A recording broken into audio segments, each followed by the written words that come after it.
የመደመር መንግስት እይታ ለዘርፎች ምርታ ከሚለው ስልጠና በቀጣይ በከተማ ግብርና ዘርፍ ይሄ ዘርፍ ከነበረበት በሁለት እጥፍ በ100% በሁለት እጥፍ ማሳደግ አለበት የተባለበት ስልጠና በኋላ በርካታ ለውጦች መጥተዋል። አንዱ ለውጡ ሼድ ነው፣ ክላስተር ነው። እንደምታውቁት ከዚህ በፊት ባለ 5 ነበር፣ እዚህን ደግሞ ባለ 50 እና ጀምሯል። ባለ 50 ባለ 100 አሁን ከመደመር መንግስት አንዱ ምርትና ምርታማነትን በደብል ዲጂት እናሳድጋለን ሲባል አንዱ ምንድነው እንደ ጥናትም የተገኘው ግኝት ሼድ የሚባለው ይሄ በጣም ዝቅተኛ ከሆነ 1000 ከዛ ደግሞ ከ5000 እስከ 10000 የሚስ ዶሮ የሚስ በእያንዳንዱ ወረዳ አቅጣጫ ወጥቷል ማለት ነው። እንግዲህ ፕራይም ሚኒስትሩ መጀመሪያ የፕራይም ሚኒስትሩ የጠቅላይ ሚኒስትር ኢኒሼቲቭ ነው።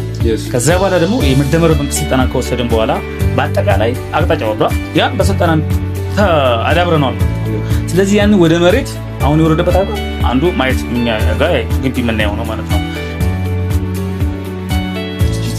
ማሳደግ አለብን የሁለት ክፍል ተብሎ ተሰራለ። እሱ ላይ ምን ደረጃ ላይ እንገኛለን ነው። ስለዚህ ጠቅላይ ሚኒስትሩ ፈጠራና ፍጥረት ዝላ አይደል አንዱ ያንን እየተጠቀመ ያለው። ስለዚህ ነዋሪው በራሱ እየፈጠረ ኮምፖስት ራሱ እየዛው እያዘጋጀ ሼድ ራሱ ሱቅ ተጨማሪ ደግሞ ያልጠቀሰው ሱቅ አለ። ከጠቅላይ ሚኒስትሩ አንዱ ከመደመር መንግስት ስልጠና በኋላ ሱቅ እያንዳንዱ ሱቅ የምርት የከተማ ግብርና ስራዎች መሸጥ እንዲወስድ በእያንዳንዱ ወረዳ አለ። እንግዲህ በጥቅስ ብቻ ወደ 10 ወረዳዎች አሉ። በእያንዳንዱ ወረዳ አንዳንድ ሱቅ አለ ማለት ነው። አንዳንድ ሱቅ አንዳንድ ሼድ አለ።